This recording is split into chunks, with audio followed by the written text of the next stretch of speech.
Hey guys, this is Adam from Tshirtfella, and in this video I will be teaching you one of the text effect technique I am always using. I got the idea of making this kind of video like an in-depth tutorial of a technique when one of my clients emailed me asking how I did a particular step in one of my video tutorials. He already played it slower but still having trouble making it work. For those who haven't watched the Firefighter video tutorial yet, you can see it on the link below the description.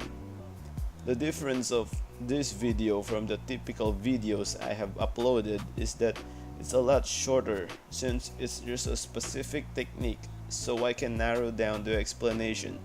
Because I realized that the problem with long ones is that there's always a point that we're loaded with information, so there's a tendency that we miss the important details. Anyway, let's begin.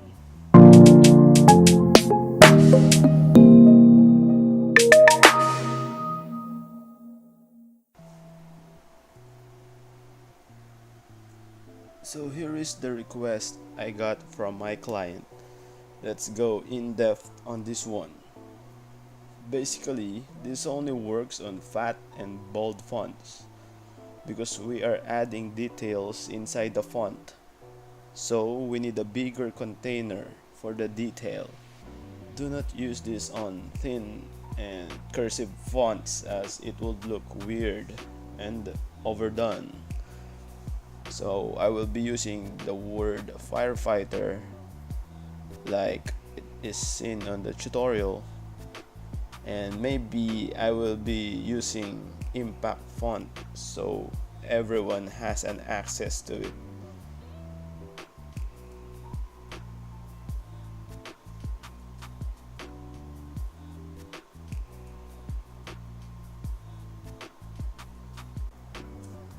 You see, bolder fonts are always smart to use on a t-shirt design, because it's the best readable font out there.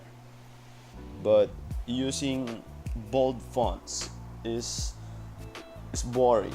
Like, there's a lot of empty space and they are flat. Now we have our font. We will be using a distressed brush just to simulate what is seen on the Firefighter tutorial.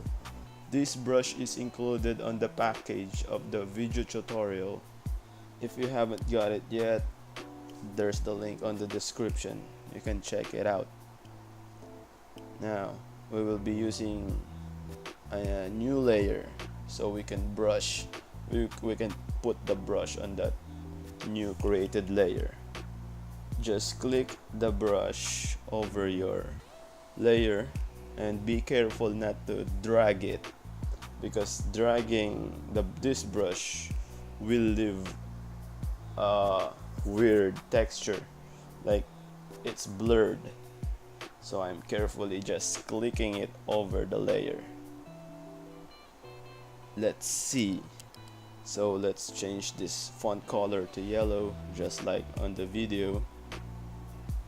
And we will be using clipping mask on this brush layer. We will be masking it over the font. Clipping mask hides the layer inside the container.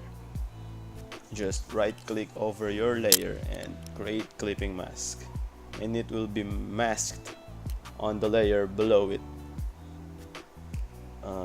Let me add a few brushes because for me the brush are still light. So there you go, and maybe let's try to change the red color to a darker one and see if it looks better. There is actually two ways I have been using this effect.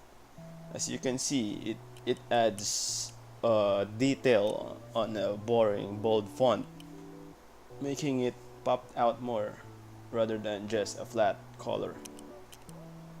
And you can use this layer to play around, change its color, like flip it vertically, put this effect under your font.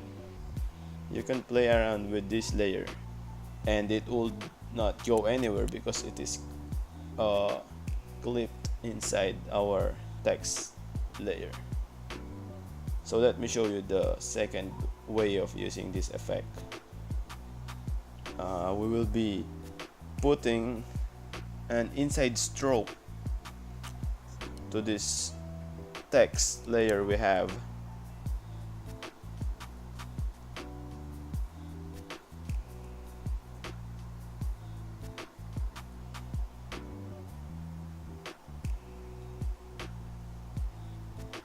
And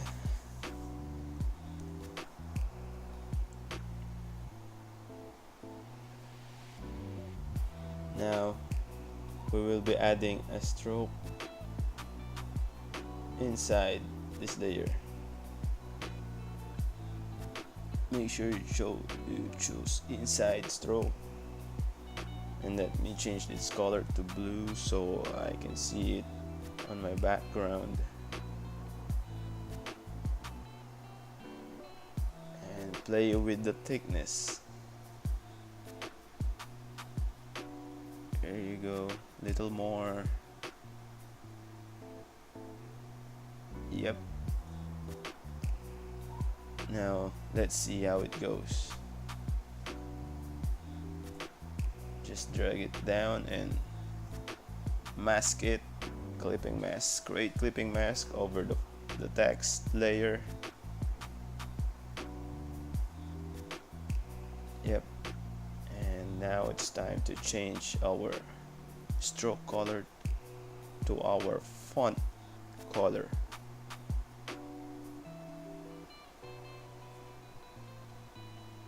There, you see, it is more cleaner. Two ways of using this effect. Let me add a little more thickness to the stroke. It adds a clean look, like there's a separation between the distressed brush, your text, and your background. There is this breathing space, and you can play around. You can use polka dots pattern inside your text, lines, put flames inside your text so it will look like a burning firefighter text. I hope you learned something from this video, and you're free to comment below the things you want to know or learn more and you want me to discuss in the future. That's all. See you again. Bye.